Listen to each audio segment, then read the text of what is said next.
राष्ट्रवादी काँग्रेसमध्ये पुन्हा एकदा अंतर्गत राजकारणाला उधाण आलं आहे। पक्षाच्या राष्ट्रीय अध्यक्षा आणि महाराष्ट्राच्या उपमुख्यमंत्री सुनेत्रा पवार यांना पक्षातील ज्येष्ठ नेते सच्चिदानंद सिंह यांनी वकिलामार्फत नोटीस पाठवत त्यांच्या राष्ट्रीय अध्यक्षपदाच्या निवडीवरच प्रश्नचिन्ह उपस्थित केले आहे। त्यामुळे राजकीय वर्तुळात अनेक तर्कवितर्क सुरू झाले आहेत। मात्र या एका नोटीसमुळे सुनेत्रा पवार यांचे अध्यक्षपद तात्काळ धोक्यात येऊ शकते का? आणि या संपूर्ण वादावर पक्षाचे वरिष्ठ नेते प्रफुल्ल पटेल नेमके काय म्हणालेत हे समजून घेणे महत्त्वाचे आहे। नमस्कार, मी श्वेता, तुम्ही पाहताय आझाद मराठी। मंडळी, अजित पवारांच्या निधनानंतर राष्ट्रवादी काँग्रेसमध्ये नेतृत्वाची मोठी पोकळी निर्माण झाली होती। त्यानंतर 26 फेब्रुवारी 2026 रोजी झालेल्या पक्षाच्या सर्वसाधारण सभेत सुनेत्रा पवार यांची राष्ट्रीय अध्यक्ष म्हणून निवड करण्यात आली होती। त्या बैठकीत प्रफुल्ल पटेल यांनी त्यांच्या नावाची घोषणा केली होती। त्यामुळे पक्षात नेतृत्वाची जबाबदारी अधिकृतपणे सुनेत्रा पवार यांच्या खांद्यावर आली। मात्र आता पक्षाचे माजी राष्ट्रीय सचिव आणि झारखंड प्रदेशाध्यक्ष सच्चिदानंद सिंह यांनी या निवडीलाच आव्हान दिले आहे।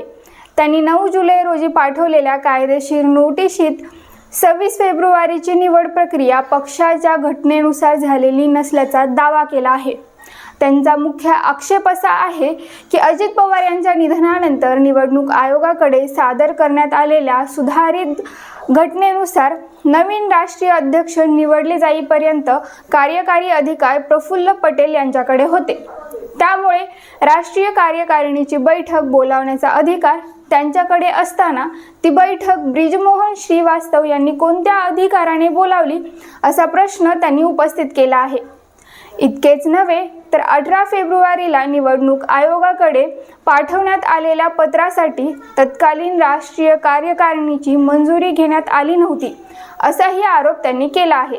त्यामुळे ही संपूर्ण निवड प्रक्रिया रद्द करून स्वतंत्र आणि निपक्षपाती निवडणूक अधिकाऱ्याच्या देखरेखीखाली नव्याने राष्ट्रीय अध्यक्षपदाची निवडणूक घ्यावी अशी मागणी नोटिशीत करण्यात आली आहे।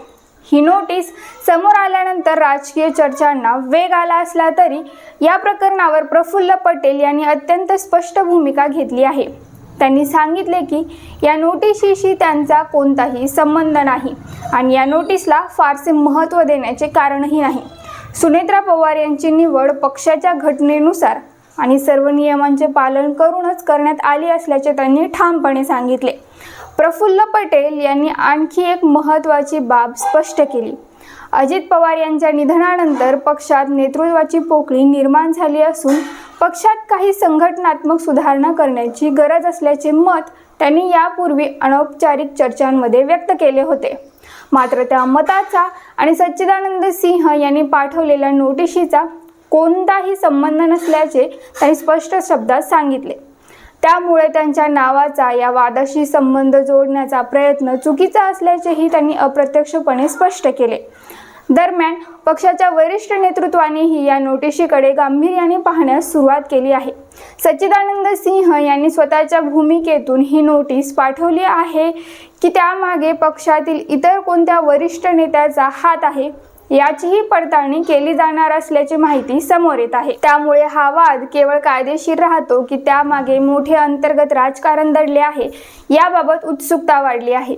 या सगळ्या प्रकरणात सर्वात महत्त्वाचा प्रश्न म्हणजे एका नोटीसमुळे सुनेत्रा पवार यांचे राष्ट्रीय अध्यक्षपद जाऊ शकते का? त्याचे उत्तर सध्या तरी नाही असेच आहे।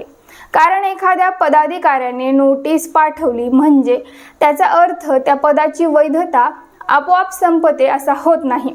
नोटिशीतील आक्षेपांना पक्षाकडून उत्तर दिले जाईल, त्यानंतरच पक्षाच्या अंतर्गत यंत्रणा, शिस्तपालन समिती किंवा आवश्यक असल्यास निवडणूक आयोग आणि न्यायालयीन प्रक्रियेत या मुद्द्यांवर निर्णय होऊ शकतो।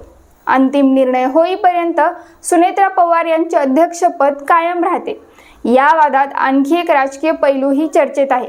सच्चिदानंद सिंह यांना डिसेंबर 2023 मध्ये राष्ट्रीय सचिव पद देण्यात आले होते। मात्र फेब्रुवारी 2026 मध्ये जाहीर झालेल्या नव्या राष्ट्रीय कार्यकारिणीत त्यांचा समावेश करण्यात आला नाही। त्यानंतरच त्यांनी अध्यक्षपदाच्या निवडीवर आक्षेप घेतल्याने या नोटिशीमागे केवळ घटनात्मक मुद्दे आहेत की त्यात वैयक्तिक नाराजीचाही भाग आहे अशी चर्चा राजकीय वर्तुळात सुरू झाली आहे। एकंदरीत सुनेत्रा पवार यांच्या अध्यक्षपदावर प्रश्नचिन्ह उपस्थित करणारी ही नोटीस राष्ट्रवादी काँग्रेससाठी राजकीयदृष्ट्या निश्चितच अस्वस्थ करणारी आहे। मात्र कायदेशीर आणि संघटनात्मक दृष्टिकोनातून पाहिले तर केवळ नोटीस आल्यामुळे अध्यक्षपद रद्द होत नाही। उलट प्रफुल्ल पटेल यांनी सुनेत्रा पवार यांच्या निवडीचे उघडपणे समर्थन करत ती पक्षाच्या संघटनेनुसार झाल्याचे स्पष्ट केल्यामुळे पक्ष नेतृत्वाने या वादावर ठाम भूमिका घेतल्याचे चित्र सध्या तरी दिसत आहे। आता राष्ट्रवादी काँग्रेस या नोटिशीला अधिकृत उत्तर कसे देते आणि पुढे हा वाद पक्षांतर्गतच मिटतो की मोठ्या कायदेशीर लढाईत रूपांतरित होतो याकडे राज्याच्या राजकारणाचे लक्ष लागले आहे। या विषयाशी संबंधित आणखी अपडेट जाणून घेण्यासाठी आझाद मराठी YouTube चॅनलला सबस्क्राईब करा। धन्यवाद।